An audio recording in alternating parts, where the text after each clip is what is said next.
ሃይማኖት በጣም መመታት ያለበት አይዲዮሎጂ ይሰበር እንደሚባለው መሰበር ያለበት ነገር ብዬ ነው ማስቡ። የልጆቻችን ሳይኪ ላይ እየተጫወተ ያለ የሴቶቻችን ላይ ምንድነው ወደኋላ እያስቀረት አየሽ፣ ሃይማኖትን መሰበር ያለበት አይዲዮሎጂ ነው አሉ የአባቶች አምላክ ምስክር ነው። እናንተን ቃላችሁን እና ትምህርታችሁን እኛ ደግሞ በአደባባይ ላይ በጽድቅ ቃል እንሰብረዋለን ማለት ነው።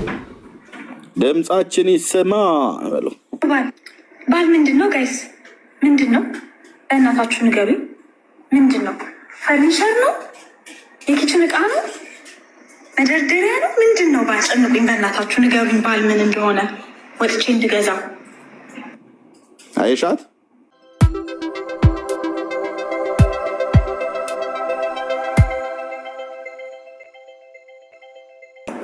ክርስቲያን ተብሎ ማንም ዝም ብሎ ቀይር ብሎ ስላለው እንዴት ይቀይራል? በክርስቶስ እኛ እኮ ዝም ብሎ ለፉከራ እኮ አይደለም። ልዩ ሕዝብ ነን ብለን ስንል እኮ ለፉከራ እኮ አይደለም። እና እንዴት አድርገው ሲስተም ውስጥ እንደሚጨምሩ ይታየሽ። አሁን እንግዲህ አሁን ባወራሽው ነገር ማለት ነው። እሺ ጋር ያ በጣም ነው የሚያቃጥለው። ወንጌላዊ እሰጥሃለሁ ልተኛ ስለሆነ አንዴ ጠቅለል አድርጌ ልናገር ብዬ ሰው ይሄንን ነገር አስባችሁበት ግቡ። ነገ የምትጸጸቱበት ነገር ነው የምታደርጉት። ኦኬ። አንድ የመጨረሻ ኢትዮጵያ ደውዬ በትክክል ኢንፎርሜሽን ያገኘሁበትን ነገር ነው የምነግራችሁ። ለምን ወጣች? የዚህ ሙቭመንት ቀስቃሿ ለምን ወጣች? ታስራ እንደነበር ታውቃላችሁ። በታሰረች ኢሚዲየትሊ ወር ሳይሞላት ነው ከሀገር የወጣችሁ። ዋይ? ይሄንንም አልጠየቃችሁ። ቢካዝ ስለተረጋገጠ የተመሳሳይ ጾታ ውስጥ ያለች ሴት መሆኗ ስለተረጋገጠ። ስለዚህ በኤሮፓና በአሜሪካ ያሉ አጋዦቿ ናቸው ተባብረው ከኢትዮጵያ ያስወጧት። ስለዚህ እኔ ከሷ እጅ ውሃ ተቀብዬ ልጠጣ አልችልም። አም ሶሪ። እንዴት ነው እንደዚህ አይነት ሰው ይዟችሁ የሚነጉደው? እንዴት ነው አብራችሁ የምትሄዱት? ሴት ልጅ ብቻ ናት የተጎዳችሁ ነው ወይ? በግፍ የተገደሉ ወንዶች አሉ፣ ሚስቶቻቸው የሚበድሏቸው፣ ሚስቶቻቸው አፍዘው አደንግዘው ሚስት ያደረጓቸው ባሎች አሉ። እስካሁን ወደፊት ያልወጡ ፐብሊክ ፊገር ያልሆኑ በየጓዳው ስንት አይነት ኢሹዎች አሉ። ስለዚህ ፋይናሊ ምንም አታመጡ። ፋይናሊ ጮኻችሁ የአንድ ሰሞን ፕሮፋይል ቀይራችሁ ጉድ አንድ ሰሞን ነው ተብሎ ትረሳላችሁ። ከዛ የሚቀጥለው አመት ደግሞ በሌላ አጀንዳ ትመጣላችሁ። የሆነ ጊዜ ሲጀምሩት ካስታወሳችሁ ፊሽካ ይዘው ነው የጀመሩት። ፊሽካ ንፉ ሴቶች፣ ባጠገባችሁ ወንድ ሲያልፍ ፊሽካ ንፉ ብለው ሊትራሊ ፊሽካ ይዘው ነው የጀመሩት ቲክታክ ላይ if you guys remember ማለት ነው። ስለዚህ በተለይ እኛ እንደ ወንጌላውያን ደግሞ ሴት ልጅ በሃይማኖት ተጎድታለች ብለን አናምንም። መጽሐፍ ቅዱስ የሰጠንን ፕሪቪሌጅ የምንጠቀም ክርስቲያኖች ነው። ሴት አስተማሪዎች አሉ፣ ሴት ሰባኪያን አሉ። እሱ ዲቤተብል ቢሆንም አንዳንድ ሰው የሚቀበለው ቢኖርም የማይቀበለው ቢኖርም አካሄዱ ዲቤተብል ቢሆንም ማለት ነው። ሴት ልጅ የተጨቆነችበት ሃይማኖት አይደለም። በጣም የሚገርማችሁ መጽሐፍ ቅዱስ ሴት ልጅን አልበደለም። እንደውም በደል ካላችሁ ኢንኮምፓራቲቭ ወንድን ነው። ሴቶች ደካማ ፍጥረት ስለሆኑ ወንዶችን እንዳታስቀይሟቸው በደንብ ያዟቸው ይልና ለምን ስትለው አንተ ባል ጸሎትህን እንዳይከለከል ይለዋል። እኛ ጸሎት ከልካይ አድርጎ ሁሉ ሹሞናል። የኛ አምላክ አስጠንቅቆልኛል። ባሌን ትነካትና ታሳዝናትና ደካማ ፍጥረት ናት ሰብራትና ጸሎትን ነው የምከለክለው ተብሏል። ባል አንደኛ ጴጥሮስ ምዕራፍ 3 ከቁጥር 7 ሄዳችሁ አንብቡ። ይሄን ያህል ነው መጽሐፍ ቅዱስ ያከበረን እኛን ሴቶችን የባሎቻችንን ጸሎት እስኪከለክላቸው ድረስ አምላካችን እኛ ሴቶችን ወዶናል እንጂ ተነስተሽ ባል ምንድን ነው ባል ቁም ሳጥን ነው ባል ሶፋ ነው እንድትይ አይደል። ደካማ ናቸው እና እንዳንሰበር እንዲንከባከቡን ካለበለዚያ ሕያው የእግዚአብሔር ቃል ዘላለማዊ የሆነው የእግዚአብሔር ቃል ያለበለዚያ ጸሎትህ ትከለከላለች ብሎ አስፈራርቶታል። ከዚህ በላይ ምን አይነት ፕሪቪሌጅ ትፈልጋላችሁ? ይሄንን አምላክ እያመሰገናችሁ ነው። የምን ፌሚኒዝም ነው? ከዚህ በላይ የሴትነት ክብር አለ እንዴ?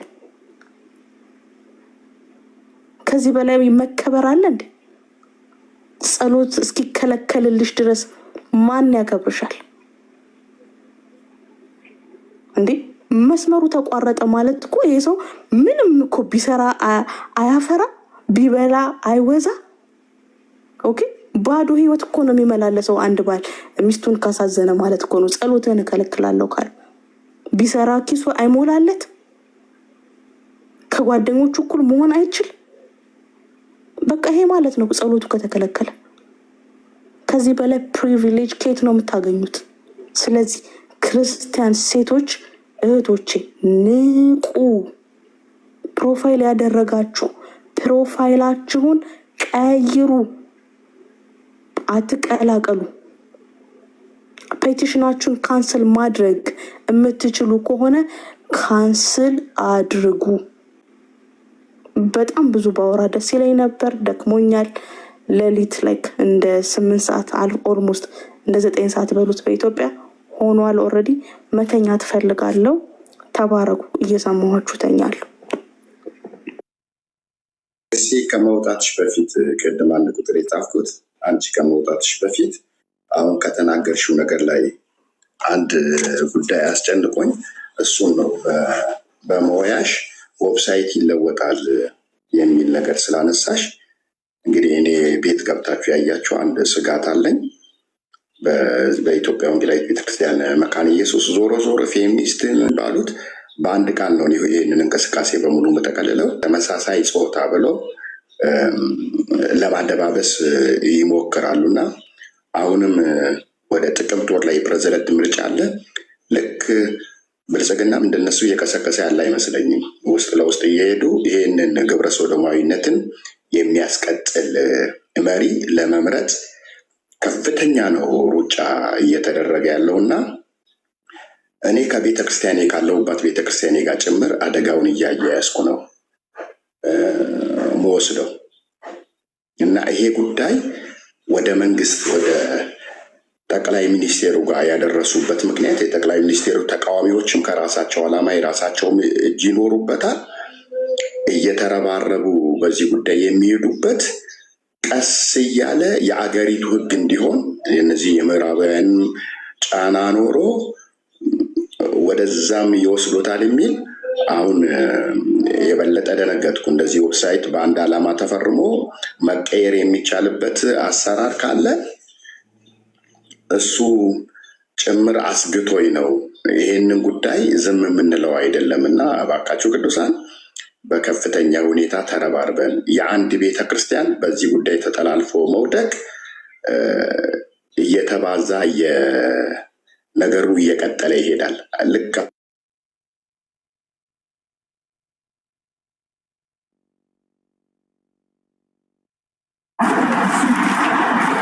ኦኬ እቺ ሴት ቅድም እንዳልሽው እህትየው ኢትዮጵያ ውስጥ በነበረችበት ሰዓት ላይ ታስራ ነበር ነው ያልሽው። ጩኸታችንን የቁራ ጩኸት አድርገውታል የቤተክርስቲያን መሪዎች እና ይህ ጩኸት ምን ያመጣል አይነት ነገር ሆኗል። ስገባ ማአት ነበር። አሁን አንድ ነው ያየሁት። ብዙ ሰዎች ቀይረዋል ማለት ነው። እግዚአብሔር ይመስገን እና ኤርሚ ተጽዕኖ እየመጣ ነው። ሳያውቁ ያደረጉ ሰዎች አሉ። እነዚህን ሰዎች በማስረዳት በቅንነት በእውቀት የተጋረደባቸውን በማሳየት ፕሮፋይላቸውን እየለወጡ ያለ ሰዎችን አስተውላለን። እናንተ አስተውላችሁ ከሆነ መዓት ነበረ ይህን እንትን ፕሮፋይላቸው ላይ የሚታየው። አሁን አንድ ሰው ነው እኔ ስናገር ያየሁት፣ ለረጅም ደቂቃዎች ጠፍቷል። እየቀየሩ ነው ማለት ነው፣ ከቤቱ ወጥተው ነው ብዬ አይደለም የማስበው። በዚህ አጋጣሚ እኔም ይህንን ስጋቴን ጭንቀቴን ላካፍላችሁ ብዬ ነውና ተባርኩልኝ።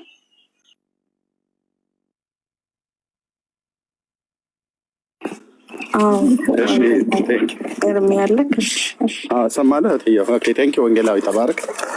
እኔ የምለው ቅድም አገር ቤት እች ሴትዮ በነበረችበት ሰዓት ላይ ታስራ ነበር ብሎ የሚል ነገር ስትናገሩ ሰማሁ ነበር።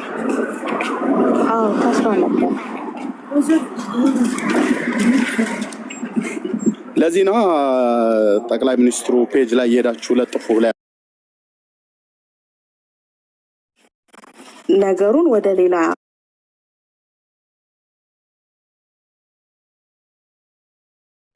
አቅጣጫ ማስይዘውታል። ግን ወርዛ አያደርግም። አሁን ላይ ሙሉ ለሙሉ በዚህኛው ሳይድ ብቻ እንቃወመው ሃይማኖታዊ ይዘቱ ውጤታማ ያደርጋል በሚል ነው እንጂ ሌላ ሳይድም አለው በትክክል።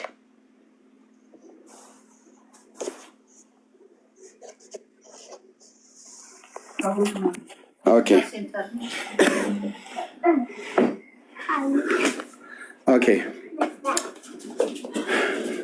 ስለዚህ አይሽ ፖለቲካዊም ነገር አለው። ልጅቱ ኤርትራዊት ናት አይደል? በቃ ተናገርከው። የስ ኤርትራዊት ናት። ምንም ጥርጥር የለም ኤርትራዊት ናት። ምንም እዚህ ያሉ በጌታ የሆኑ ኤርትራውያን በዚህ አይቀየሙም። ከተቀየሙ ምንም ልረዳቸው አልችልም። ኦኬ አንዴ ኢትዮጵያን ቅዱሳት በሉ እርኩስ እያላችሁ ጥሯት እያለች ስትል የነበረቻችሁ ሴት ነች አይደል? ተመሳሳይ ሴት ናት። አዎ እሷ ናት። ኦኬ ስለዚህ ፖለቲካዊ ጅም ሊኖርበት ይችላል ማለት ነው። አብይ ላይ ያነጣጥራ የገባችሁ ለጣጥፉ ላይ ያለችው ማለት ነው። እንግዲህ ኢትዮጵያውያንም ሆኑ 100% ስላለውም ነው ከሪውታልኩ። ኦኬ ቴንክ ዩ። ስለዚህ ኢትዮጵያውያንም ሆኑ ኤርትራውያን ሄዳችሁ ጠቅላይ ሚኒስትር አብይ ፔጅ ላይ ስትፈልግ ለምን ዞን አትለጥፍም?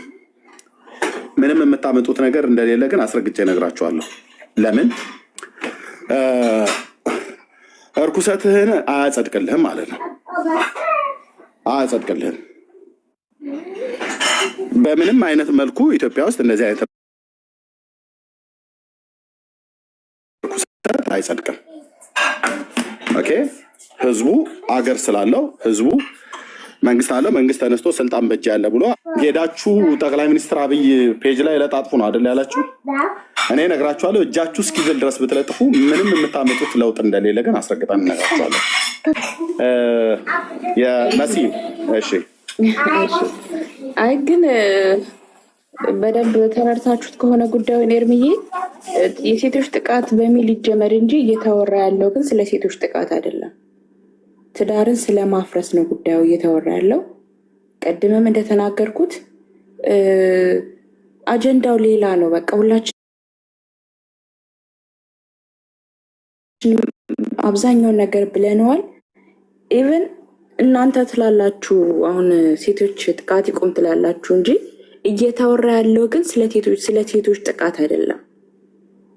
እስካሁን ድረስ እንግዲህ በጣም ብዙ ብላችኋል። ግን አንድም እናንተ ፍትህ ያስመጣችሁት ወይም ደግሞ እናንተ ጮኻችሁ ያመጣችሁት ለውጥ የለም፣ አላየንም፣ ልናይም አንችልም። ምክንያቱም እየተወራ ያለው ስለዛ ጉዳይ ስላልሆነ ጅምሩ በዛ ቢሆንም ጉዳዩ ግን ሌላ ነገር ሆኗል። ራይት? እኛ ሴቶችን እንዲጠቁ አክሰፕት እያደረግን አይደለም። ሴቶች ጥቃት ይቁም ሌላ የማሳካትና የማስኬድ ጉዳይ አይደለም በጭራሽ ማለት ነው። ይሄ በተለይ ክርስቲያንን ከምትሉ እህቶች እና ወንድሞች የማይጠበቅ ድርጊት እኔ በጭራሽ የማላስባችሁ እህቶች በእንደዚህ አይነት ጉዳይ እና ገደባለን እንዴ ሜርሲ ቅድም ተናግራለች። ብንንበረከክ በራሱ በመንበርከካችን በጣም ብዙ ነገር ልንመልስ እንችላለን። እግዚአብሔር የሚሰማ ነው።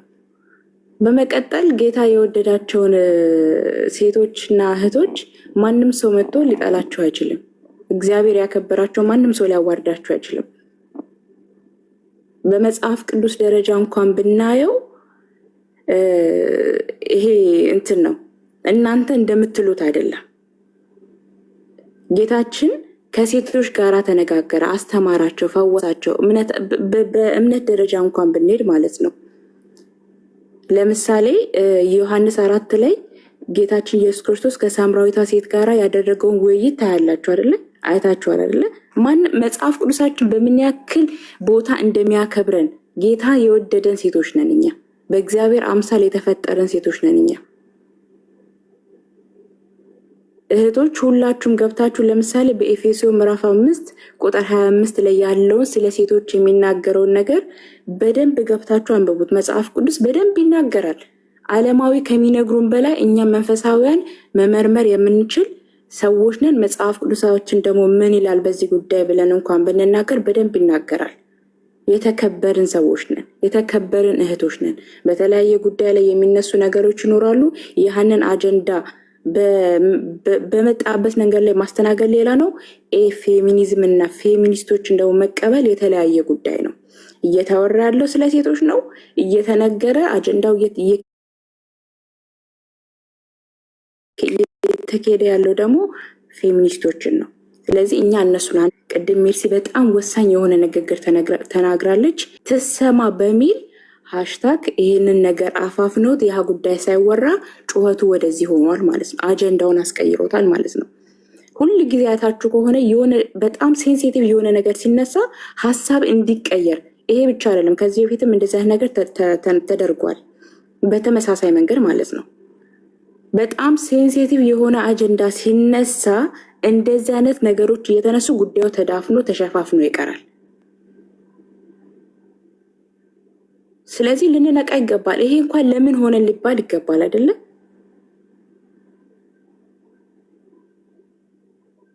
እናንተ የተኛችሁ ንቁ፣ አነቃቁ። ትውልድን የሚገድል መርዝ የሆነ ነገር ይዛችሁ እየመጣችሁ እናንተም ገደል አትግቡ። ልጆቻችንን እህቶቻችን እናስመልጥ በሚል ሰበብ ግን ሀገርን የሚያጠፋ ዓለምን የሚያጠፋ ምሕረት የማያሰጥ እግዚአብሔር እንኳን ርኅራሄ በማይሰጠን ጉዳይ ላይ እጃችሁን እየከተታችሁ የባሰ ነገሩን ወደ አልተፈለገ መንገድ እያስኬዳችሁ ያላችሁት እናንተ ናችሁ።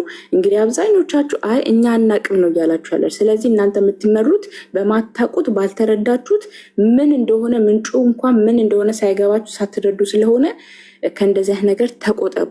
በመቀጠል ማንም ሰው አይምራችሁ። የሆነ ፕሮፋይል ሲነሳ ምንጩ ምንድነው ማለት መቻል አለባችሁ። እኔነታችን ነው አይደለም የሚገልጸው። አሁን ተናገሩነቱ የታወቀ ነው። የትም ብትሄዱ ተናገሩነቱ የማን ነው? ኤርሚያስ አበበ ነው። ማንም ያውቋል። ሙስሊሙም ክርስቲያኑም ኦርቶዶክሱም ያውቋል። ተናገሩነቱ ከተባለ ኤርሚያስ አበበ ይታወቃል። ዳጊ ፕሮፋይል ከታየ ዳጊነቱ ይታወቃል። ትሰማ የሚለውን ይሄንን እጃችሁን ያነሳችሁበት ጉዳይ ከተነሳ ትታወቃላችሁ ማን እንደሆናችሁ። ስለዚህ ከእንደናንተ አይነት ሰዎች ጋር ደግሞ ማንም ሰው ህብረት ሊያደርግ አይገባም። መመረዝ ስለማንፈልግ ማለት ነው። መጥፋት ስለማንፈልግ ማለት ነው። ሴት እህቶቻችንና ልጆቻችን እንዲጎዱ ስለማንፈልግ ማለት ነው። ለሴት እህቶቼ እኔ የምቆመው እናንተ በምታመጡት እናንተ በምትመሩ መንገድ ሳይሆን እኔ ራሴ በማቀው ሁላችንም በምንስማማበት መንገድ እንቃወማለን። ጤነኛ ባልሆነ መንገድ መተን ግን እናንተን ተቀብለን ግዴታ የሴቶችን ጥቃት ለመከላከል እናንተን እጅ መቀበል አይጠበቅብንም። የሚመራን አለ። የእናንተ እጅ እኛን አይመራንም። ራይት? እጃችሁ እኛን አይመራንም። ምንመራ በመንፈስ ቅዱስ ነው። ክርስቲያኖች ነን፣ አስተዋዮች ነን፣ ጥበበኞች ነን። ሴቶች እኮ እኛ ጥበበኞች ነን አይደለ? ከሁሉ የተለየ በጣም የሚገርመን ነገር እኛ የማሰብ የማገናዘብ አክቲቭ የሆነ አይምሮ የተሰጠን ሰዎች ነን። ልናስብ ይገባል፣ ልንረዳ ይገባል። ከምን አንጻር ነው፣ ከየት ነው፣ ወዴት ነው የሚባለው ነገር አይምሯችን ላይ ሊመጣ ይገባል። ወንድ ልጅ ምንድን ነው ሲባል እናንተ ባለትዳር የሆናችሁ እህቶች ልትነቁ ይገባል። እንዴ አጠገብሽ ያለው ወንድ ልጅ እንድትጠይ አይምሮች ላይ እየተረጨ ያለውን መልስ ምንድን ነው ማለት አለብሽ። እሷ ከተናገረች በኋላ አስተውላችሁ ከሆነ ይሄ ነገር ከተነሳ በኋላ እኛ አናገባም፣ እኛ አንወልድም የሚሉ ሴቶች ተነስተዋል። ይህንን አላያችሁ? ትዳር ምንድን ነው? እኔ በወልድ ቅርጽ ይበላሻል፣ እኔ ባገባ ይበላሻል የሚል አስተሳሰብ ተነስተዋል በዚህ ትውልድ ላይ። በዚህ በጥቂት ሳምንታት ውስጥ እንኳን እየተፈጠረ ያለውን ሁከታ ብታዩ በጣም ነው የሚያስደነግጠው። ትዳር ምንድን ነው እስከመባል ድረስ። ትዳር እግዚአብሔር የሚሰጠን ልዩ ስጦታ ነው። እግዚአብሔር የሰጠንን ነገር ደግሞ ማንም ሰው ሊነጥቀን አይገባም። የማንም ሰው መርዝ የሆነ ሀሳብ እኛ አእምሮ ላይ ገብቶ እኛን ሊመርዘን አይገባም። ባሎቻችንን ልንወድ፣ ትዳራችን ልናከብር ይገባል። ወንዶች ሊበደሉ አይገባም። ለሴቶች ፍትህ መቆምና ወንዶችን ዝቅ ማድረግ አይገባም። እኔ ባለ ትዳር ሆኜ ወንድ ላይ ባሌ ላይ አልሰለጥንበትም። መጽሐፍ ቅዱስ ለባሏ ትገዛ ይላል። ለባሌ መገዛት እንዳለብኝ መጽሐፍ ቅዱስ ያስተምረኛል። በመቀጠል የሴቶች አገልግሎት የሴቶች ድርሻ ምን ያክል እንደሆነ እስከምን ድረስ እንደሆነ መጽሐፍ ቅዱስ ይናገራል። መጽሐፍ ቅዱስ አንብቤያለሁ እንደ አንድ ክርስቲያን። ይሄንን ሳላቅ ቀርቼ አይደለም። ፍትህ መጠየቅ ካለብኝ ፍትህ መጠየቅ ባለብኝ መንገድ ፍትህ ጠይቃለሁ እንጂ ባሌን ዝቅ እያደረግኩኝ እሱን እየጨቆንኩኝ እኔ የበላይ ሆኜ እኔ ወንድ ሆኜ ቤቱን ልመራ አልችልም። እኔን የሚመራ ቤቴን የሚመራ ወንድ ነው። ተነስቼ ባል ሆኜ የባልን ቦታ ተክቼ እኔ ልመራው አይገባም። አእምሮ የራሱ አይቀበለውም ይሄንን። ራይት እንዴ? እንንቃ፣ እናነቃቃ። በነገራችን ላይ ኮቪድ በጣም ብዙ ሰዎችን አጥቅቷል አይደል? በጣም ብዙ ሰዎች ሞተዋል አይደል? በዚህ ጉዳይ ላይ ግን የምንሞተው እንደ ዓለም ነው የምናልቀው። ሊቆም የማይችል በሽታ ነው። ልንገድበው የማይችል በሽታ ነው። እንደ ምንጭ የሚፈልቅ በሽታ ነው ይሄ ፌሚኒዝም የሚባለው ነገር። የእውነቴን ነው የምላችሁ። በምንም አይነት መንገድ ልታስቆሙት የማትችሉት ጉዳይ ነው። የሴቶችን ጥቃት መቃወም ባለባችሁ መንገድ ተቃውሙ። ከእንደነዚህ አይነት ሴጣናዊ አስተሳሰብ ካላቸው እህቶች ጋር ወንድሞች ጋር አብራችሁ እጃችሁን አታጨመላልቁ። በማትወጡበት መንገድ ላይ አትግቡ። ማንም እየተነሳ አይምራችሁ። ማንም እየተነሳ አይምራችሁ። የእውነቴን ነው የምላችሁ። እንዴ እናቶቻችንን እያስደፈርን ነው። ቤተሰቦቻችን እያስጠቃን ነው። በዚህ ጉዳይ ላይ እንደ ሀገር እየተሰደብን ነው። በማናውቀው ጉዳይ ላይ እንግዲህ ገብታችሁ ስትጠየቁ ለምንድን ነው ይህን ፕሮፋይል ያደረጋችሁት? አይ እኔ አላቅም ስላደረጉንም አደርገው ትላላችሁ። ለምን እንደምታደርጉ እንኳን ሳታውቁ ገብታችሁ እየፈረማችሁ ነው። ፊርማችሁ ግን ነገ በማታውቁት ጉዳይ ላይ ያዋላችሁት ፊርማ ዋጋ ያስከፍላችኋል። እንደ ሀገር እንደ ዓለም ያጠፋናል። ትንሿ ነገር ናት እየሰፋች የምትሄደው። ትንሽዬ ቁስል በነካካናት ቁጥር እንደምትሰፋ ሁላ ይሄ ሀሳብ እየተነካካ ጉዳዩ ወዳልተፈለገ አጀንዳ ገብቶ እኛም ተያይዘን እናልቀታለን ማለት ነው። ጤነኞችን በማይፈልጉት መንገድ ገብተው ተጠልፈው ይጠፋሉ ማለት ነው። ያለፈው ታሪክ በድጋሚ በዚህ ጉዳይ ላይ ይቀሰቀሳል። ስለዚህ ምናልባት ኤርሚ የምትቆይ ከሆነ በዚህ ጉዳይ ላይ እኛ በምንናገረው ነገር ላይ ተቃውሞ ያላችሁ አይ መሲ የተናገርሽው ነገር ትክክል አይደለም፣ ኤርሚ የምትናገረው ነገር ትክክል አይደለም ብላችሁ የምትሉ ካላችሁ ግቡ። ኤርሚ እንደ አንድ ወንድም የሴቶችን ጥቃት አይቀበልም። ሴቶች እንዲጠቁ የሚፈልግ ወንድም አይደለም። መሲ እኔ እንደ አንዲት እህት እንደ አንድ እህታችሁ የሴቶችን ጥቃት አክሰፕት የማደርግ አይደለውም። ግን እኔ ይሄንን ፕሮፋይል አለጥፌ አይደለም የሴቶችን ጥቃት የምከላከለው። መከላከል ባለብኝ መንገድ እከላከላለሁ። አንቀበልም በጭራሽ። ሴቶች እህቶች፣ ወንዶች፣ የትኛውን ፍጥረት እግዚአብሔር የፈጠረው ፍጥረት እንዲጎዳ አንፈልግም። ፍትህ ያስፈልጋቸዋል። አዎ ያስፈልጋቸዋል። ግን በዚህ መንገድ አይደለም። አካሄዱ ትክክል አይደለም። ግልጽ ነው የምናወራው። ሴጣንን አልቀበልም ብላችሁ የሴጣንን ሀሳብ የምታራምዱ ሰዎች የሴጣን ትውልድ ናችሁ። ዓለም እንደፈለገች የምትመራችሁ መንፈሳዊያን ነን ብላችሁ ራሳችሁን አክሰፕት እንዳታደርጉ። ምክንያቱም መንፈሳዊ የሆነ ሰው በእንደዚህ አይነት መንገድ አይሄድም፣ አይራመድም። በዓለማዊ ነገር አእምሮ አይበከልም። አቋም ይኖራችሁ። አቋም ቢስ አትሁኑ። እግዚአብሔርን ነው የምላችሁ። ማንም ሰው እየመጣ እንደፈለገ አይምራችሁ። በሃይማኖታችሁ አቋም ይኖራችሁ፣ በአስተሳሰባችሁ አቋም ይኖራችሁ፣ በህብረታችሁ አቋም ይኖራችሁ፣ በአመለካከት አቋም ይኖራችሁ፣ ቆፍጠን በሉ። እስቲ አንዴ በቃ ጨከን በሉ። ጥሩም ይሁን መጥፎም ይሁን የሚመጣውን ነገር መርምሩ። መጥፎና መልካሙን ነገር ለልጆቻችን መልካሙን መንገድ እንደምናሳያቸው ይሄ ትክክል አይደለም፣ ይሄ መጥፎ ነው ብለን መልካም ነገር እያሳየ እንደምናሳድጉላ እናንተም እዚህ ጋር መልካምና መጥፎውን ለይታችሁ እወቁ። የሚያጠፋ የሚገድለውን ነገር ዝም ብላችሁ አትነከሩበት። በቃ ይህንን ልነግራችሁ እንፈልገው። የተለያየ መረጃዎች አሉን። ምናልባት አስፈላጊ ከሆነ እኛ ቤት ከፍተንም በዚህ ጉዳይ ላይ እናወራለን። በተለይ እህቶች በእንደዚያ ነገር የገባችሁ እስካሁን ድረስ ሀሳባችሁን እንኳን ሳትቀይሩ እኛን እየተቃወማችሁ ያላችሁ ወገኖች አላችሁ። እናንተ ደግሞ ቤት ከፍተን በእናንተ ጉዳይ ላይ የምናወራ ይሆናል ማለት ነው። የምናወራ ይሆናል። አንዴ በዘፈን አንዴ በመዝሙር አንዴ እንደፈለጋችሁ፣ ከዛ ደግሞ ደስ ሲላችሁ ደግሞ ቤታችሁን ከፍታችሁ መዝሙር የምትሰሙ መዝሙር የምታዳምጡ ዓለማዊ መንፈሳዊ ህይወት የተዘበራረቀ በእናንተ ውስጥ ከእናንተ ጋር እንገናኛለን፣ እናወራለን ማለት ነው። የእናንተ ጓደኝነት ጥንቅር ብሎ ይቀራል። በእንደዚህ አይነት ጉዳይ እኛ እንደራደር። አቋም ያለን ሰዎች ነን፣ ታውቁናላችሁ።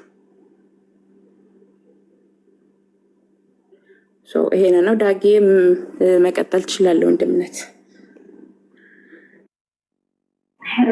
ቴጌው እኛ ከሰማ እንግዲህ ለሌላው ማህበረሰብ ጭምር በዚህ ጉዳይ ላይ ማንቃት እንፈልጋለን። በተለይ ደግሞ የኛዎቹን ቤተሰብ የሆነውን የወንጌላውያን አማኞችን ከመቼውም ይልቅ አዌር ማድረግ፣ ዝም ብሎ ስሜታዊ ሆኖ ማንንም አለመከተል፣ ማንም የተናገረውን ቃል አለማጽደቅ። ሰውየው ማን ነው? በምን መንፈስ ሆኖ ነው የሚናገረው? ከዚህ አጀንዳ ጀርባ ያለው ዋናው ድብቁ ነገር ምንድነው? ከበስተኋላ ማን አለ? ማን ነው ድራይቭ የሚያደርገው? ይሄ ሁሉ መጣራት አለበት። አንድን ሰው ዝም ብሎ ፎሎ አታደርጉትም። አንድ ሰው ዝም ብሎ ላይክ አታደርጉትም። ምክንያቱም በጣም መጠንቀቅ አለብን። ላይክ የምናደርገው ፎሎ የምናደርገው ሰው ነገ ላይክ እኮ ስናደርግ ሀሳቡን ደግፈነዋል ገዝተነዋል እኮ እያሉ እና በጣም ጥንቃቄ አድርጉ። የሚዲያ ዘመን ስለሆነ ማለት ነው። ሴት ሆነሽ ወንድን እንድታገቢ የሚያደርግ ንግግርን የማይናገር ይልቁንም እንዳታገቢ ባልን ወንድ የሚባል ነገር ጠል እንድትሆኝ ካደረገሽ ያ ምክርን የመከረሽ ሰው ከሌላ መንፈስ የተያዘ ሰው። ሴት ሆና እንድታገባት የማትመክርህ የማታበረታታህ ሴትን እንድታገባ የማትመክር የማታበረታታ ወይ ደግሞ የማይነግረው የማያበረታታን የማንኛውንም ሰው ንግግር የሚሆን ምክር አትቀበለው። ጽሁፍም ቢሆን አታንብበው። ከበስተጀርባው ዲመኒክ አለ። ታዲያ ሴትን ካላገባ ማንን አግባ እያለ ነው። ግልጽ ነው፣ ይታወቃል። ወንድን ካላገባሽ ማን አግቢ ሊልሽ ነው። ከርከሮ አግቢ አይልሽም። ግልጽ ነው፣ ይታወቃል። ተመሳሳይ ጾታነት የተለከፉ ሰዎች ናቸው። እሱ ባንዴ አይነገርም፣ ባንዴ አያወጡትም። ይሄንን ማለት ነው። ኦኬ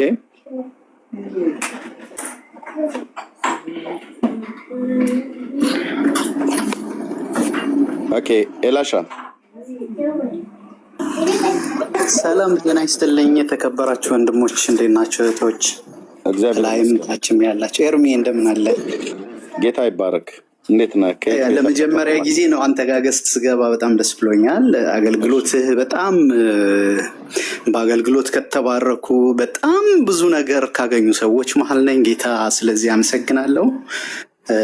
ለጸጋው ባለቤት ክብር ይሁን። አሜን። እንግዲህ አሁን የዚህ ጉዳይ የሰሞኑ ትኩሳት ከጀርባው ያሉ ነገሮች በጣም ብዙ ናቸው። ያው እኔም አጋጣሚ ውጭ ነው ያለሁት እና ኤዥያ ነው ያለሁት። እዚህ የሚታየው ነገር እኔ እንዴት እንደሆነ በጣም ግራ ነው የሚገባው ያለው ነገር። ትውልድ ላይ ምን አይነት ማነቆ እንዳለ፣ ምን አይነት ስቃይ ውስጥ ህዝብ እንዳለ በዚህ ጉዳይ በጣም አስቀያሚ፣ እጅግ በጣም አስቀያሚ፣ በቃል የሚገለጽ ብቻ አይደለም።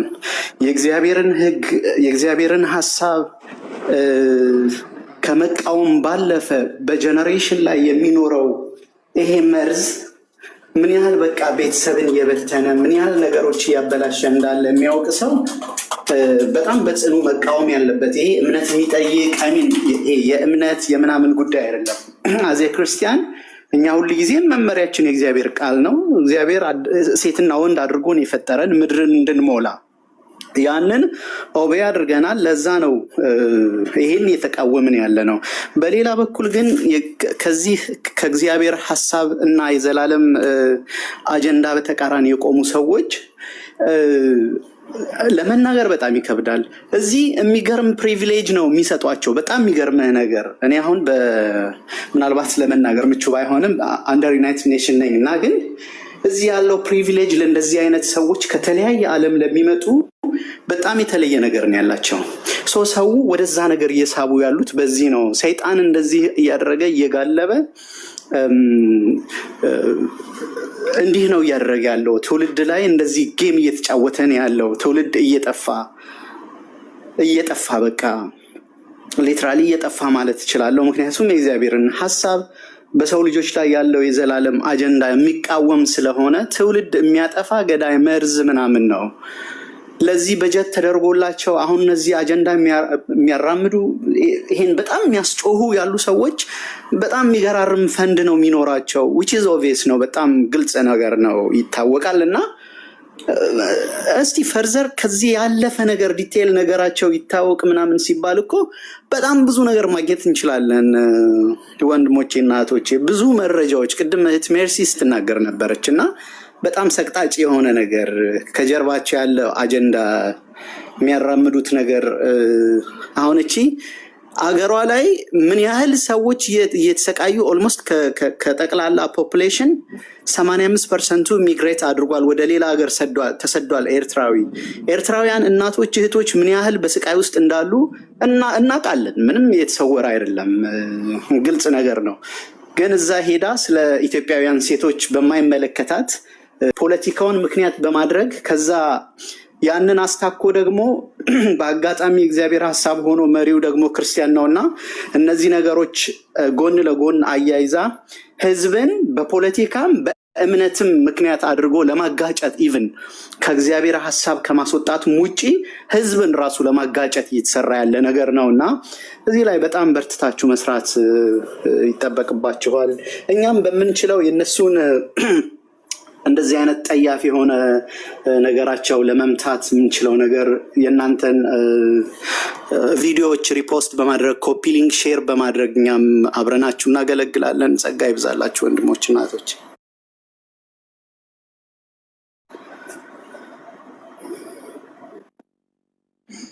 እሺ ቴንኪ ወንድማችን ተባረክ፣ ጸጋ ይብዛልህ። አንተም ለእግዚአብሔር ክብር ይሁን። እውነት ነው ይሄን ትውልድ እንዳይበክል አይኖ እርኩሰት በምድር ላይ እየበዛ እየጨመረ እንደሚመጣ ይታወቃል። ኦኬ ጌታ አስቀድሞ ከመምጣቱ በፊት ጌታችን በወንጌል እንደተናገረው ብዙ ምልክቶችን ሰጥቶናል። ከሰጠን ምልክቶች አንዱ በወንጌል የምታምኑ ወንድሞችና እህቶች እንዳትዘነጉት እኔም እንዳልዘነጋው አንደኛ የሎጥን ሚስት አስቧት ብሎ ያለው ቃል ትዝ ይበላችሁ። የሎጥን ሚስትን ከማንሳቱ በፊት ግን 2 ዘመናትን ጠቅሶ ጌታ ተናግሯል። 2 የእምነት አባቶች የነበሩበትን ዘመን ጠቅሶ ጌታችን ተናግሯል። እሱም አንደኛው የኖህን ዘመን የጠቀሰው፣ ሁለተኛው ደግሞ የሎጥን ዘመን የጠቀሰው። ለምን የጠቀሳቸው እነዚህን አባቶች? እነዚህ አባቶች በነበሩበት ዘመን የነበረ ትውልድ የሚኖርበት የህይወት ስርዓት ነበር። የኖህ ዘመንና የሎጥ ዘመን አስቀድሞ እንደሚሆን የሰው ልጅ ከመምጣቱ በፊት እንደሚሆን ጌታችን የተናገረውን ክፍል ታስታውሱታላችሁ። ይህንን የሚረሳ ጴንጤ ካለ መጽሐፍ ቅዱስ ያላነበበው ወይ ደግሞ አንብቦ ዝንጉ የሆነ በደመ ነፍስ ዝም ብሎ የሚንቀሳቀስ ጴንጤ ነው ማለት ነው። ምን ነው ይሄ ሰውዬ ገብቶለት ጣለበት ታለ ወደዛ ተገላግኝም ተኛበት እኮ ገብቶ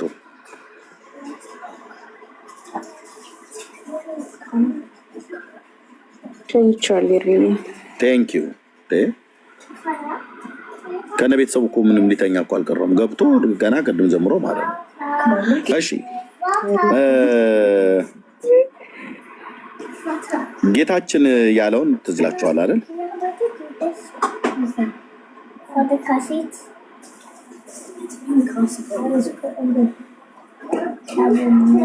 ብዙ ምልክቶችን ሰጥቶ ከነዛ ምልክቶች መካከል ግን አንዱ ከሰጠው ነገር አንዱ በተለይ ማቴዎስ ወንጌል መጽሐፍ ምዕራፍ 24 ቁጥር 37 ላይ ማለት ነው የኖህ ዘመን እንደነበረ የሰው ልጅ መምጣት እንደዚሁ ይሆናል ይላል። ጴንጤ ስለሆናችሁ ካሜራ ከፍቼ ካላሳየው አንዳንዶቻችሁ አታምኑ። እሺ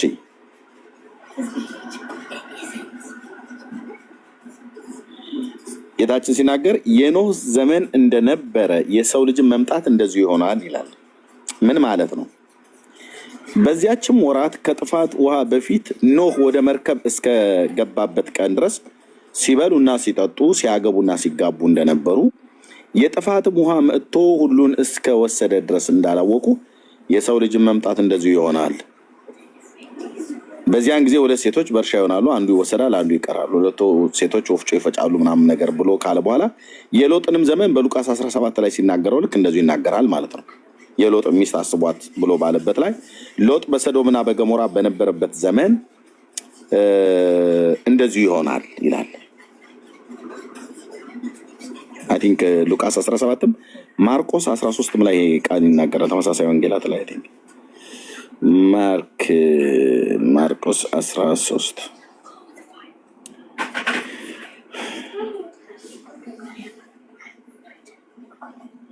ኦኬ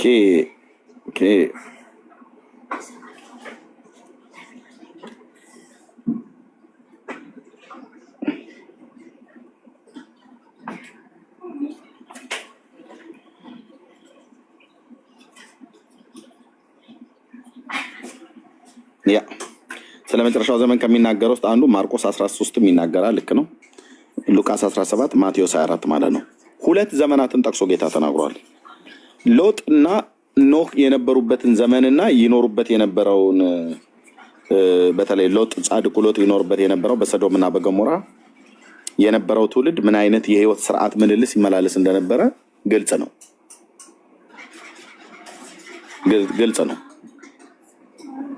ሎጥ በነበረበት ዘመን ይኖር የነበረው ትውልድ ምን ነበር ሲያደርግ የነበረው? በሰዶም ማለት ነው። ጻድቅ ነፍሱን እያስጨነቀ በሴሰኛ ኑሯቸው ይኖር ነበር ነው ብሎ የሚለው አይደል? ኦኬ ሉቃስ ሲጽፈው በአንድነት ጽፎታል ሁለቱንም አባቶች። ሉቃስ 17:26 ላይ ማለት ነው።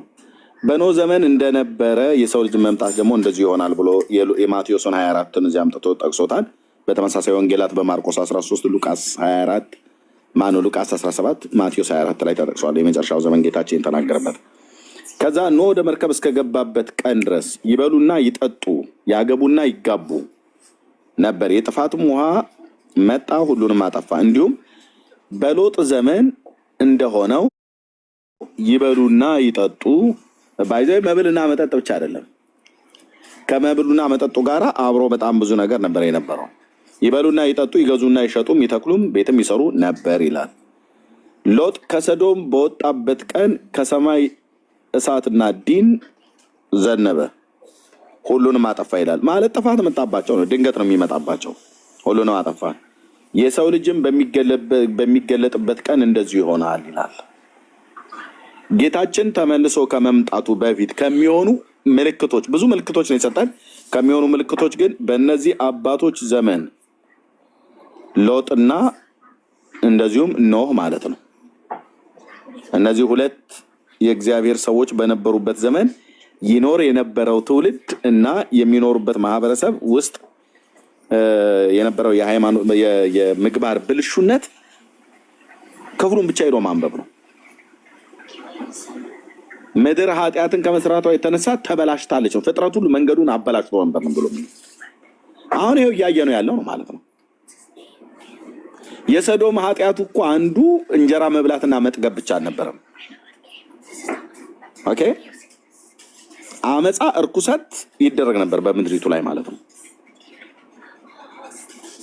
እግዚአብሔር እንጀራ እየበሉ እየጠገቡ እያገቡ እየተጋቡ ያሉትን ጋብቻ ታዲያ ክቡራንን የተጋቡ አግቡ ተጋቡ ብሎ ካለ በኋላ እንዴት ነው ታዲያ ጌታ የሚሸጡና የሚለውጡትን ታዲያ እንዴት ነው ጌታ የሚያጠፋው ብላችሁ አትበሉ። ነው ከመሸጡ ከመለወጡ ጋራ አብሮ ከመብሉና ከመጠጡ ጋራ የሰዶም ኃጢአት ምንድን ነው? እግዚአብሔር እሳትን ከሰማይ አወርዶ ያጠፋው ሰዎች ስለበሉ ስለጠጡ ስለነገዱ ስለሸጡ ስለለወጡ ነው? አይደለም።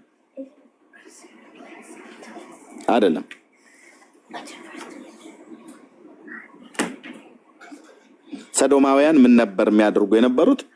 እጅግ ጸያፍ የሆነ ነገር ነበር የሚያደርጉት። ከዚህ ነገር ሰው ለመዳን ከፈለገ በእውነተኛ ንስሐ ብቻ ነው የሚመለሰው። እውነተኛ ንስሐ ብቻ ነው የሚያድነው። እውነተኛ ንስሐ ብቻ ነው የሚያደርገው። ስለዚህ ዘመኑ እንደቀረበ ከምናውቅበት አንዱ እኔ አሁን የሎጥና የኖህ ዘመን ከዚህ በኋላ ይመጣል ብዬ እኔ አላስብም። ኦልሬዲ እኛ አለንበት። እኛ እዚህ ያለን ሰዎች በኖህና በሎጥ ዘመን ውስጥ ነው የምንኖረው። ሌላ የኖህና የሎጥ ዘመን ይመጣል ብላችሁ እንዳትጠብቁ። ይሄው ነው እየተባዛ የሚሄደው።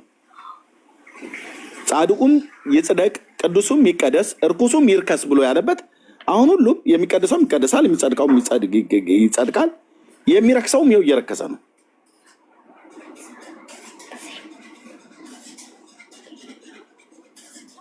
ታዲያ አሁን ይህንን የሎጥ ዘመን ብለን ካላልን ወንድሞች እናቶች የቱን ነው የሎጥ ዘመን ብለን የምንለው? ድምጻችን ይሰማ በሉ። ባል ምንድን ነው ጋይስ? ምንድን ነው? እናታችሁ ንገቢ። ምንድን ነው? ፈርኒቸር ነው? የኪችን እቃ ነው? መደርደሪያ ነው? ምንድን ነው? ባጨንቁኝ በእናታችሁ ንገቢኝ፣ ባል ምን እንደሆነ ወጥቼ እንድገዛው።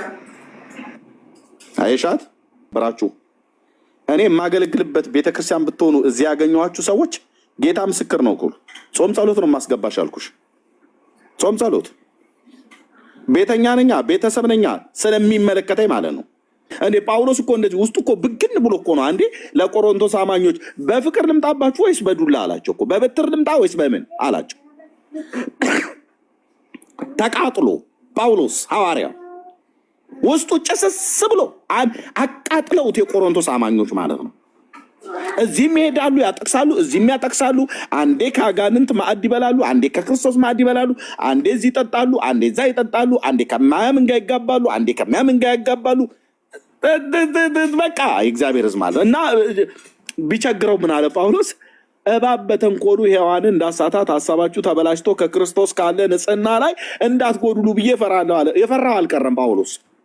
ቆሮንቶሳውያን መቼ ይሰሙትና ከፍ ዝቅ አድርገው ይሰድቡታል። አንተም ብሎ ሐዋርያ እኔ ለሌሎች ሐዋርያ ባሉ ለእናንተ ሐዋርያ ነኝ እያላቸው ኖ አንተ ሐዋርያ አይደለህም። የሐዋርያነቴ ምልክት እናንተ ናችሁ ብለሽ ኖ አንተ አይደለህም አርፈህ ተቀመጥ እያሉት ማለት ነው። ቆሮንቶስ ቤተክርስቲያን ጳውሎስ እንደዛ ብላ ካለች አንቺ እዚህ ፀጉርሽን አልማዝ ባለጭራ አስመሰለሽ መተሽ እኔን በኮሜንት ብትሳደቢ ምንም አይገርመኝም። በጌታ የሆን ሾህቴ ማለት ነው። ግቢ ቸርች ማለት ምንድን ነው ማለት እኔ አላወኩትም እኮ የት ነው የሚሸጠው? ምንድን ነው እሱ? ፈርኒቸር ነው? የምንቀመጥበት ሶፋ ነው? ባል ምንድን ነው? ለእሷ ባል ምንም አይደለም። ሃይማኖት በጣም መመታት ያለበት አይዲዮሎጂ ይሰበር እንደሚባለው መሰበር ያለበት ነገር ብዬ ነው ማስቡ። የልጆቻችን ሳይኪ ላይ እየተጫወተ ያለ የሴቶቻችን ላይ ምንድን ነው ወደኋላ እያስቀረት አየሽ፣ ሃይማኖትን መሰበር ያለበት አይዲዮሎጂ ነው አሉ። የአባቶች አምላክ ምስክር ነው። እናንተን ቃላችሁን እና ትምህርታችሁን እኛ ደግሞ በአደባባይ ላይ በጽድቅ ቃል እንሰብረዋለን ማለት ነው።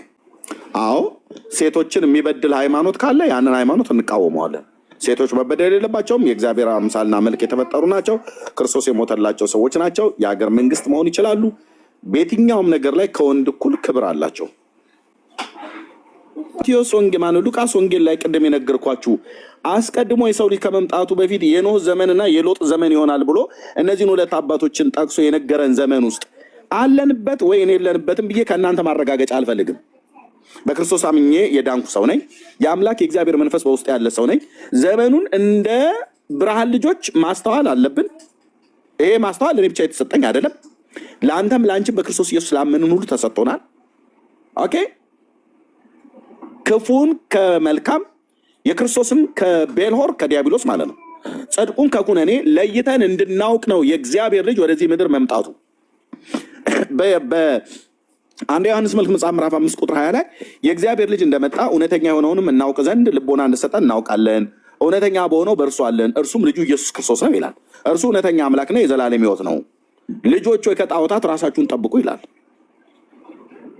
የእግዚአብሔር ልጅ በመምጣቱ እውነተኛ የሆነውን እናውቅ ዘንድ የእግዚአብሔርና የእግዚአብሔር ያልሆነውን በጽድቁና በኩናኔ መካከል ያለውን በዲያብሎስና በክርስቶስ መካከል ያለውን በመጽሐፍ ቅዱስና ከመጽሐፍ ቅዱስ ውጭ በመንፈሳዊ ዓለም በእግዚአብሔር ዓለም ያለውና ከእግዚአብሔር ዓለም ውጭ ያለውን በሰዎች የህይወት ምልልስ ዕለት ዕለት ከሚያደርጉት ነገር እንኳን የተነሳ ነገሮችን እንድንመረምር መንፈስን እንድንመረምር የሰዎችን ስራቸውን እንድንመዘን የእኛንም ስራ እንድንመዘን አካሄዳችን እንድናስተካክል መጽሐፍ ቅዱስ ያዘናል።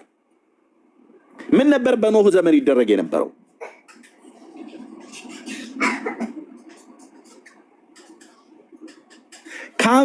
ካም የተባለው የኖህ ልጅ በአባቱ በኖህ ላይ ምን ነበር ያደርገው? የወይን ጠጅ አጠጥቶ ምን ነበር ያደረገው?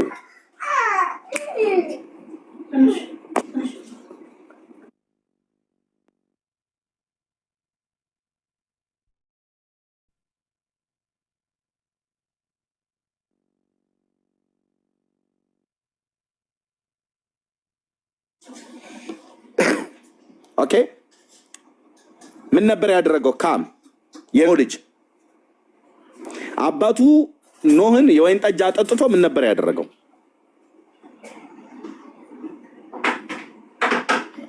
አንድ ሎጥ በሰዶምና በገሞራ በነበረበት ጊዜ ላይ ይበሉና ይጠጡ ያገቡና ይጋቡ ቤትንም ይሰሩ ይተክሉም ነበር ይላል። ይሄን ብቻ ነበር ያደርጉ የነበሩት ማለት ኢየሱስ ቆርጦ ነው የነገረን እያልኩ ነው አይደለም።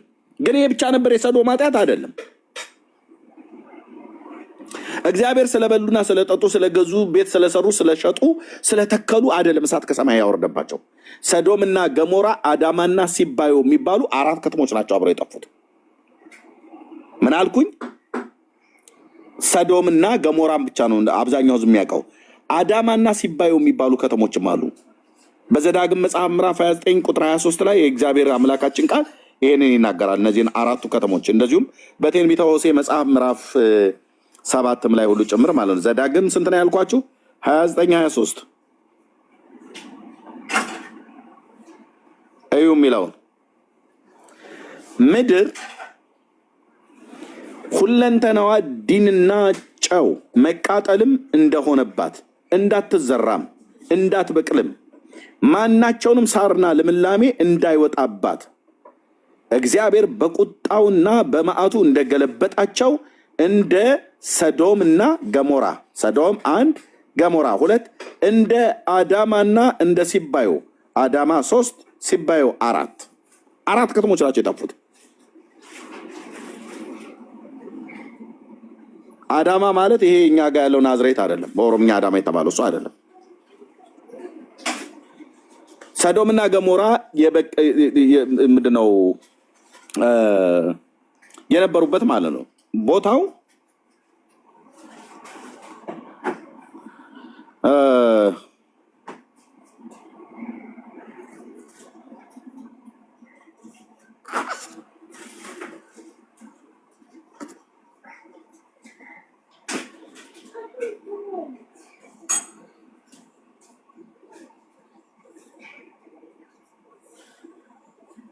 በኢሜጅ ላሳያችሁ ብዬ ነው።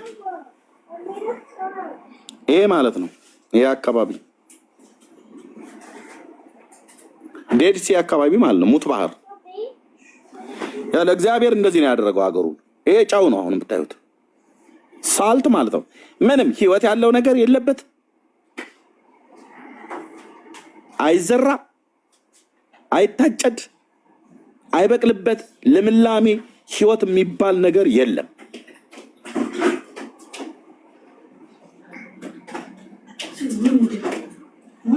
ዴድ ሲ ማለት ነው። ሙት ባህር አካባቢ ለሱ ቅርብ የሆነ ሀገር ነው። ያ እንደዚህ ነው አድርጎ እግዚአብሔር ያስቀረው።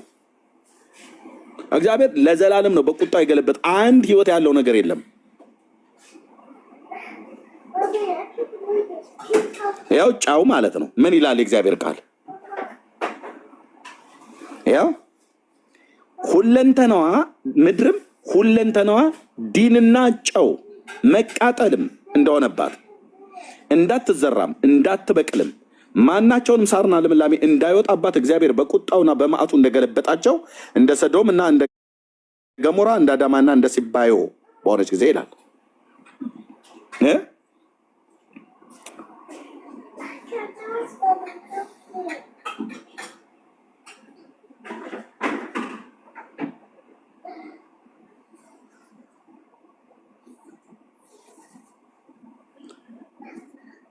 እሺ እዚህ ጋር ጉግል ላይ ብቻ ገብታችሁ ሰዶምና ገሞራ ብቻ ብለ ማለት ነው የነበረውን። ይሄን ለማየት ከፈለጋችሁ እዚህ ብቻ ሄዳችሁ ቼክ ማድረግ ብቻ ነው። የለም እግዚአብሔር ውድማ ነው ያደረገው። ወንድሞች እናቶቼ፣ ይሄ ዝም ብሎ ታሪክ መስሏችሁ ከሆነ በጣም ተሳስታችኋል። ውድማ መታሰቢያው ነው ለዘላለም እግዚአብሔር ያጠፋው። ምንም ነገር እንዳይበቅልበት አድርጎ የሞት ጥላ ምድር ያጠላበት።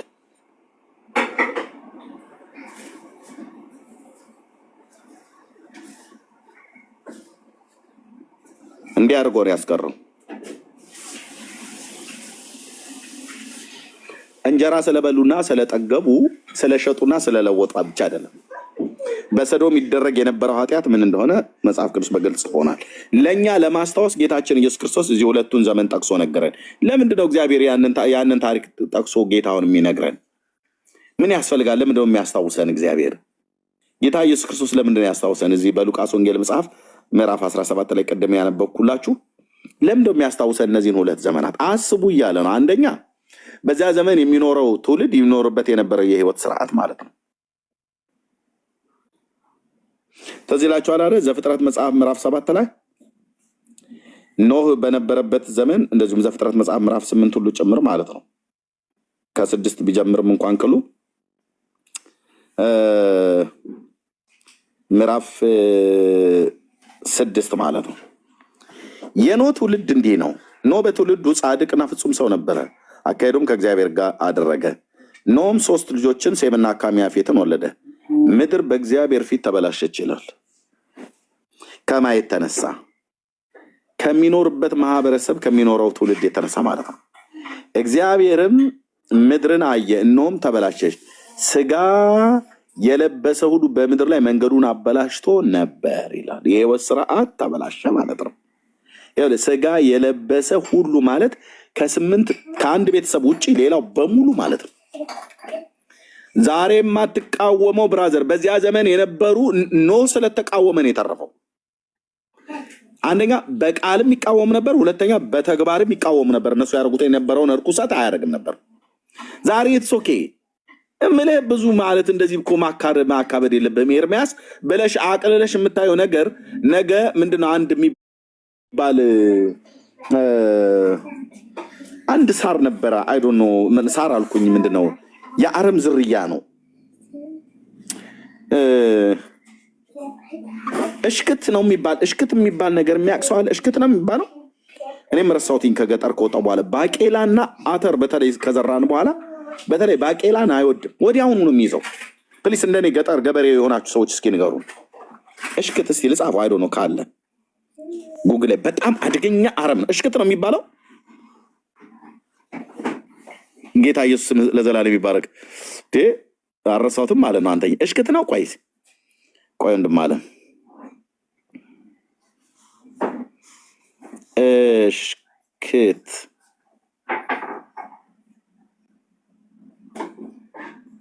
የለም። እሽክት ነው የሚባለው ግን ትክክለኛ አሞጽዬ እንደዛ ነው። ብዙ ሰዎች እየጻፋችሁ ነው። አሽክት ነው አይደል? አሽክት ነው። ኦኬ ቴንክ ዩ። እና አና አበላሸዋ ቴዲ፣ አንተ ቴዲ እናቴ የመጽሐፍ ባለቤት አሽክት ትክክል ነህ። ትክክል ነህ። ወይት አሽክት ይሄ በጣም አደገኛ መርዛም የሆነ እስኪ ድንገት ከመጣ ማለት ነው።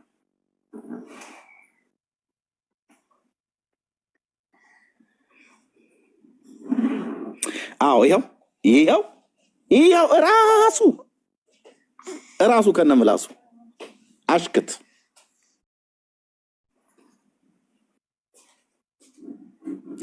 ይሄ ወንድሞች እናቶቼ ያውላችሁ ይሄ በጣም አደገኛ አረም ነው። እኛ አመት ሙሉ ደክመን እኔው ራሴ በዚህ እጆቼ በሬ ጠምጄ ሞፈር አዋድጄ ቀንበር በሮቹ ላይ አድርጌ ጠምጄ አርሼ የዘራሁትን ባቄላ ይሄ ፈልፈልቱ አረም አልኩ። በጣም እጅግ መጥፎ አረም ነው። እንደ ሰውነትን ሁሉ ስነካው ራሱ እንደዚህ እንትን ምንድነው ይከረድዳል። አሽክት ይባላል። ቴንኪዩ ቴዲዬ። እኛ ነበር ያልኩትኝ። አዎ ከብት ሁሉ ነው የሚገላው። ልክ ነሽ። አሉማ እንደሚባለው ሳር ማለት ነው። እሽክት ይባላል። አዎ ይቧጭራል። ልክ ናችሁ። በጣም ብዙዎቻችሁ አውቃችሁ ታው ይቆርጣል፣ ይቧጭራል። ልክ ናችሁ። ይሄ ማለት ለባቄላና በተለይ ለአተር እንኳን ችግር የለበትም መሬትም ላይ ስለሚጋደም ማለት ነው። ባቄላን ግን አይወድም፣ ጠር ነው። በቆሎም ላይ ለመውጣት ይፈልጋል። ወዲያውኑ ነው ደግሞ ከባቄላው እድገት በላይ ይሄኛው ነው ቀድሞ የሚወጣው ማለት ነው። ቴዲ እንዴት ዝም አልከው? ይሄንን ለሃይማኖት መቀንጨር ለአንድ ሰው ሃይማኖት እንዴት ዝም አልከው? በዚህ ጉዳይ ላይ የሆነ አርዕስ ምንም አልመጣለም ቴዲ? ለመጽሐፍ በእውነት እኮ ጥሩ እኮ ምሳሌ የሚሆን እኮ ነገር ነው። በዚህ ላይ ተንተርሰ አንተ ጥሩ ጸሐፊ ስለሆንክ አሽክት፣ የአሽክት አረም አንድ ሰው በመንፈሳዊ ህይወቱ እንዳያድግ እንደዚህ ይሄ አቀንጭራ እንደሚባለው ነገር አቀንጭሮ ሚስ ማለት ነው።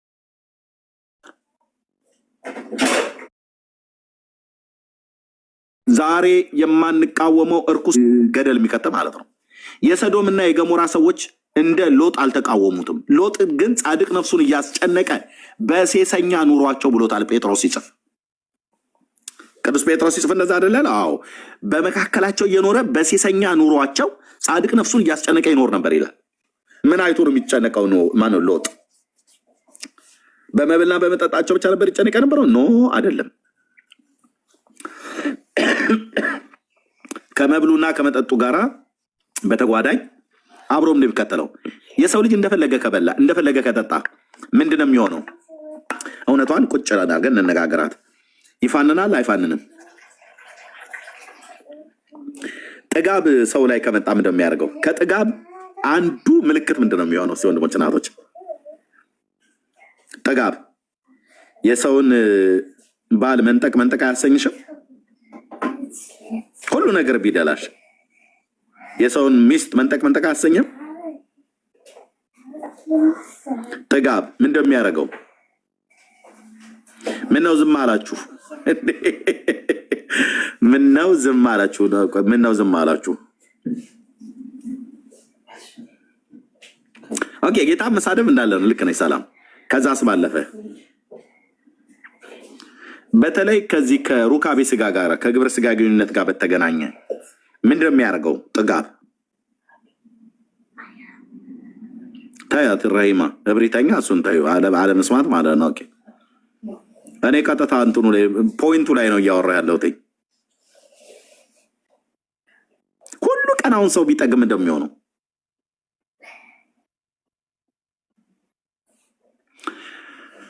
በነቢዩ በኤርምያስ መጽሐፍ ላይ የእግዚአብሔር ቃል ምን ይናገራል? እስራኤልን ሲናገራት ከባልንጀሮቻቸው ሚስቶች ኋላ እንደተቀለቡ እንደሚያሽካኩ ፈረሶች ሆኑ ይላል።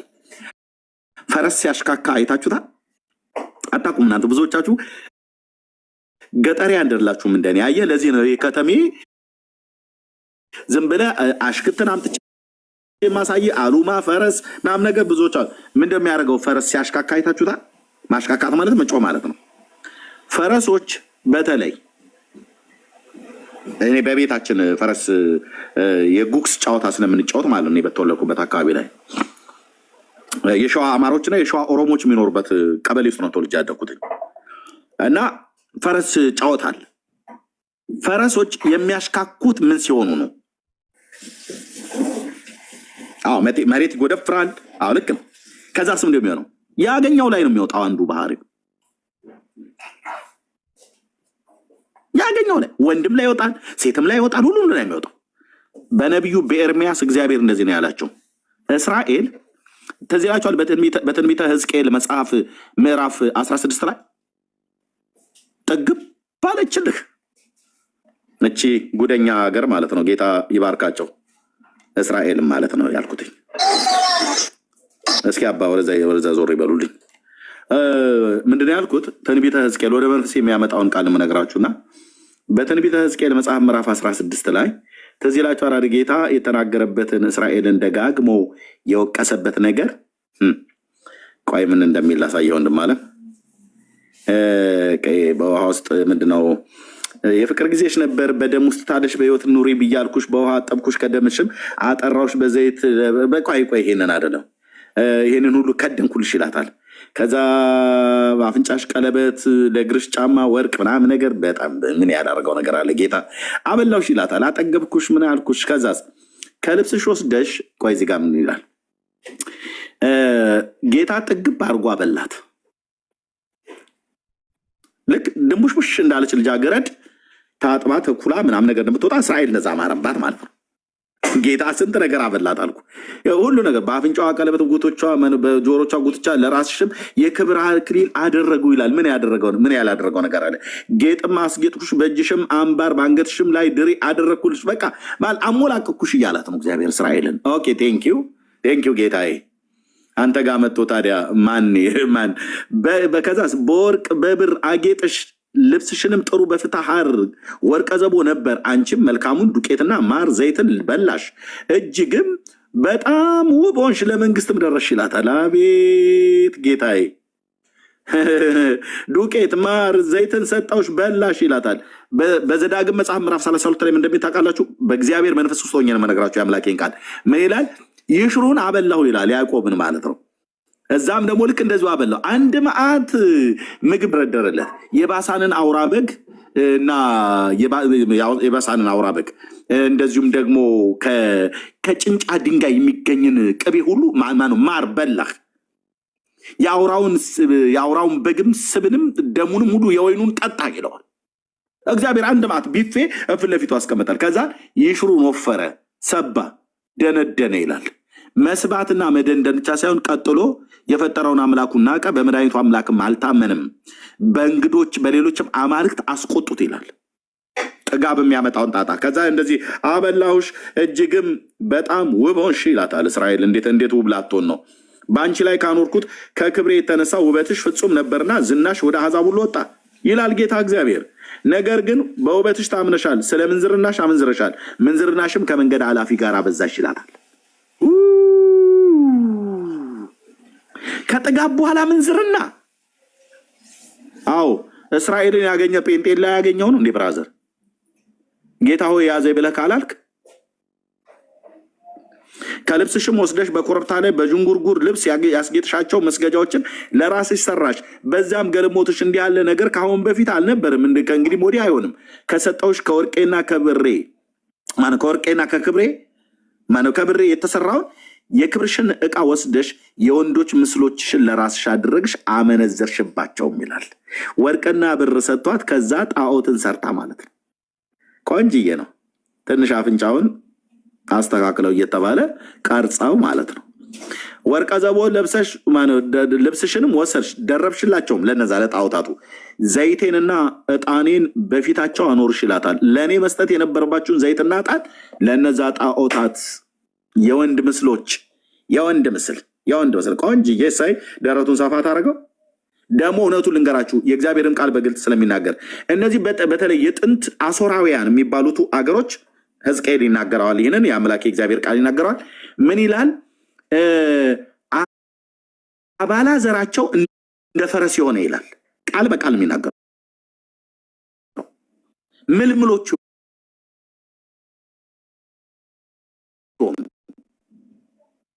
ይሄ ወንደቃ የሚባለው አይነት ነገር ማለት ነው። ሴት አውል ተብሎ የሚጠራው አይነት እና እነዚህ አሶራውያን የጥንት አሶራውያን የሚባሉት ነነቫይ ዋናቸው ከተማ ነነዌ ማለት ነው። የነሱን ወንዶች እስራኤላውያን በግልጥ ነበር ይፈልጓቸው የነበሩት ከባቢሎናውያን ጋር። እንደዚህ የሊባኖስ ሴቶች ቆንጆች ናቸው ተብሎ እንደሚባል የአሦራውያን ወንዶችን ትከተላቸው ነበር።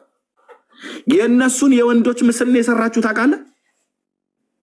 የወንድ ምስል በሴት ወይም በወንድ መልክ የተሳለውን ምንም አይነት ምስል በፊት አታድርግ ብሎ እግዚአብሔር ለባሪያው ለሞሼ አልተናገረም እንዴ? በዘጸአት መጽሐፍ ምዕራፍ 19 ላይ ተናግሯል። እስራኤልን እግዚአብሔር ወፌላላ ሰቅሎ ቢገርፋት ጻድቅ ነው። እኔንም አንተን ቢገርፈን ጻድቅ ነው እግዚአብሔር። አታድርጉ ብሏቸው አልነበር እንዴ? የወንድን የሴትንም ምስል በፊታችሁ እንዳታቆሙ በላይ በሰማይ በታች በምድር የተሰራው የማናቸውን ምስል እንዳታደርግ ተብሎ የተባለ ህዝብ ይኸውልህ በሕዝቅኤል ዘመን የወንዶችን ምስል ጌታ ከሰጣቸው ብርና ወርቅ ከሱ ላይ ቆንጆ አድርገህ ስራልኝ፣ ደረቱን ትንሽ ሰፋ አድርገው፣ የወንድ መሽኛ ሽንቱ መሽኛውንም ተለቅ አድርገህ ስራልኝ እያሉ ማለት ነው። ምስል ጣዖት ከእነሱ ጋር መነዘርሽባቸው ይላል። በምኞት ሄዱ ማለት ነው።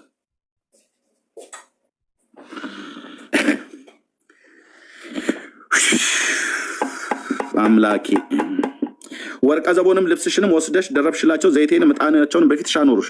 የሰጠውሽን እንጀራዬን ያበላውሽን መልካሙን ዱቄቱን ዘይቱን ማሩንም ጣፋጩን ሽታ አድርገሽ በፊታቸው አኖርሽ። እንደዚህ ሆኗል ይላል እግዚአብሔር። ለእኔ የወለድሻቸውን ወንዶችና ሴቶች ልጆችሽን መብል የሆኑላቸው ዘንድ ሰዋሽላቸው ይላል። እነዚህን ጣዖታት እዚህ ጋር መሳሏ ብቻ አይደለም፣ መቅረጿ ብቻ አይደለም። ለእነዚህ ለሰራቻቸው ጣዖታት ለእኔ የወለድሻቸውን አላት እግዚአብሔር። እስራኤል ለእግዚአብሔር የወለደቻቸውን ወንዶችና ሴቶች ልጆቿን ወስዳ መብል የሆኑ ዘንድ ሰዋችላቸው ማለት አረደችላቸው ማለት ነው ለእነኛ ጣዖታት። እና ታዲያ እግዚአብሔር እስራኤልን ቢገለብጣት እኮ ጻድቅ ነው እኮ ብዬ የምልህ። ቤተክርስቲያንን በአፍጢሟ ቢደፋት እግዚአብሔር ጻድቅ ነው እኮ ነው ብዬ የምልህ ብራዘር። አያው ሴቶች ልጆችሽን ሰዋሽላቸው ይላታል። ለነዚህ ጣዖታት ማለት ነው። አሁን ኦርቶዶክስ እንደምታደርገው ማለት ነው። በገዳም ውስጥ እኮ ሰው እኮ ይሰዋል እኮ ተብሎ በባለፈው ሲነገር ሸፋፈኑት። እነዛ ማርያም ነው ማነው የሚባሉት ማለት ነው። በኦርቶዶክስ ገዳም ውስጥ ለዘንዶ ሰው ይሰዋል ብሎ ቄሱ ነው የጎጃም ውስጥ ነው ያለው፣ ምዕራብ ጎጃም ውስጥ ያለ ሰው ማለት ነው። ቄስ ነው ወጥቶ የተናገረው። ያርዱሃል። ገዳሙን ሁሉ ግልጽ አድርጎ ተናግሯል። ራሳቸው በኦርቶዶክስ ፔጅ ላይ ለወጡት ሸፋፈኑት። ግን ብራዘርዬ ሰዋልን ይላቸዋል። ልጆቼን አረድሽ አላት። ለእነርሱ በእሳት በኩል አሳልፈሽ ሰጠሽ። በውኑ ግልሙትናሽ ጥቂት ነውን? በርኩሰትሽና በግልሙትናሽ ሁሉ እርቃንሽ ሆነሽ ተራቁተሽ ሳለሽ በደም ተለውሰሽ ሳለሽ የሕፃንነትሽን ወራት አላሰብሽም። ወዮ ወዮልሽ ይላል ጌታ እግዚአብሔር። ከክፋትሽ ሁሉ በኋላ የምንዝርናን ስፍራ በአደባባይ ሁሉ ቦታ ለራስሽ ሰራሽ። በየመንገዱ ራስ ከፍ ያለውን ቦታሽን ሰራሽ። ውበትሽንም አርከስሽ። ለመንገድ አላፊ ሁሉ እግርሽን ገለጥሽ ይላታል። ካገኘችው ወንድ ጋር እንደምትተኛ ሴት እግርሽን ገለጥሽ ይላታል በተምሳሌት። ግልሙትናሽንም አበዛሽ። ስጋቸውም ከወፈረ ከጎረቤቶችሽ ከግብፃውያን ጋር አመነዘርሽ። እኔንም ታስቆጭ ዘንድ ግልሙትናሽን አበዛሽ። እስራኤል ቤተክርስቲያን። ስለዚህ ነው እጄን ወደ አሕዛብ እጄን በአንቺ ላይ ዘረጋለሁ፣ ድርጎሽን አጉድያለሁ። ለሚጠሉሽ ከክፉ መንገድሽ የተነሳ ለሚያፍሩ ለፍልስጤማውያን ሴቶች ልጆች ፈቃዴን አሳልፌ ሰጥቻለሁ። አልጠገብሽምና አሦራውያንን ጋር ደግሞ ገለሞትሽ። ከዚህም ጋር ገና አልጠገብሽም ይላታል። ከግብፃውያን ጋር ገለሞተች። ከዛ ነገር ደግሞ ከአሦራውያን ጋር ማለት ነው። ማቀያየር ሆነ። እንደ እስራኤል ምን ሆነች ነው? ፈጣሪሽ ባልሽ ነው፣ ስሙ የሰራዊት ጌታ እግዚአብሔር ነው ብሎ በኢሳይያስ የነገረሽ እሱ ተረስቷል። እኔ አምላካችሁ እናንተ ሕዝቤ ትሆኑኛላችሁ ብሎ በሲና ኪዳንን ሲገባ ለሙሴ ምን ነበር ያሉት የእስራኤል ሕዝብ? አንተ ከጌታ ስማና ንገረን፣ እኛ ግን የአምላክን ድምፅ ሰምተን በሕይወት አንኖርምና በአንተ በኩል የሚነግረን እናደርጋለን ብለው አልነበሩ? አዎ ተባብለዋል። እግዚአብሔርና እስራኤል ሲና ተራራ ላይ ቀለበት አድርገው ነበር? አላደረጉም። የጋብቻ ቀለበት አድርገው ነበር። አንተና እኔ ጋር አድርገን አልነበረም? ጌታን በተቀበልንበት ጊዜ ዓለምን ሰይጣንን ስራዋን ሁሉ ክጃለሁ፣ ኢየሱስ አንተን የህይወቴ አዳኝና ጌታ አድርጌ ተቀብያለሁ ብለህ እኮ ባልክ ቀን እኮ የኪዳኑ ምልክት እንዲሆን ነው ታቦቱን የሰጣት። ኦኬ ከአሶራውያን ጋር አንዴ ከግብፃውያን ጋር አንዴ ከአሶራውያን ጋር እያመራረጠች ከሚተኙ ወንዶች ጋር ማለት ነው። እስከ ነጋዴዎች ምድር እስከ ከለዳውያን ማለት ነው ከላውዲዮን ድረስ ግልሙትናሽን አበዛሽ ይላል። ባቢሎን ድረስ ከዚህም ጋር አልጠገብሽም ይላታል። አጠግብም ዝሙት እርኩሰት አያጠግብም። የማታፍረውን የጋለሞታ ስራ ሰርተሻል፣ ልብሽም ምንኛ ደካማ ይላል እግዚአብሔር። በየመንገዱ ራስ የምንዝርናሽን ስፍራ ሰርተሻልና በአደባባዩም ከፍ ያለውን ቦታ አድርገሻልና ዋጋዋን እንደምትንቅ እንደ ጋለሞታ አልሆንሽም ይላል። ጋለሞታ እንኳን ዋጋ ስትሰጣት ትንሽ ብር ከሰጣት አትቀበልም እንደማለት ነው። ሴተኛ አዳሪዎች የሆኑ ሴቶች ሄደ በ10 ብር ልተኛሽ ብላ ብትላት እሺ አትልም። ዋጋህን ትንቀዋለች ማለት ነው። እስራኤል ግን ጌታ ሲናገራት እንደ ጋለሞታ ሴት ዋጋን እንደምትንቅ ጋለሞታ አልሆንሽም ይላታል። ማለት ላገኘችው ነው እግሯን የምትገልጠው። ምንድነው ስ ቁጥጥ ይልብኛል። አንተ ይበለኛ ጌታ እንዴት ታዲያ ልቆጣ? ይሄ እንደዚህ አይነት ይኸው ላገኘችው ነው። 10 ሳንቲም የምትሰጣት እግሯን ትገልጣለች። እስራኤል በመንፈሳዊ ምሳሌ ስሙንም ከሰጣት ትተኛለች እንደማለት እኮ ላገኘችው።